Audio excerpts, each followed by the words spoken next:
ہم کریں گے ہر مظلوم کی حمایت۔ السلام علیکم، میں ہوں حرین فاطمہ اور آپ دیکھ رہے ہیں حمایتی نیوز HD چینل۔ نظر ڈالتے ہیں آج کی اہم خبروں پر۔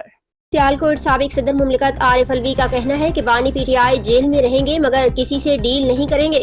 ڈسٹرکٹ بعد میں وکلاء سے خطاب میں عارف الوی نے کہا کہ حقیقی آزادی خوددار قیادت سے ملے گی جو ڈیل کرنے کے لیے تیار نہیں ہے۔ چیلنج کرتا ہوں، کروڑوں لوگوں کے نمائندے سے بات نہ کرنے کی کوئی وضاحت ہے ہی نہیں۔ عارف الوی نے کہا کہ بانی PTI کے ساتھ میرا واسطہ بہت پرانا ہے۔ اس وقت سارے ادارے بند گلی میں چلے گئے ہیں، جب کوئی بند گلی میں چلا جائے تو معاملات تباہی کی طرف جاتے ہیں۔ سابق صدر مملکت نے کہا کہ بانی PTI اس لیے کہتا ہے کہ آئین کے بغیر کوئی راستہ نہیں، وہ کہتا ہے بات چیت ہی حل ہے اور کوئی راستہ نہیں۔ شرم کی بات ہے ملک میں 2 کروڑ سے زائد بچے اسکولوں سے باہر ہیں۔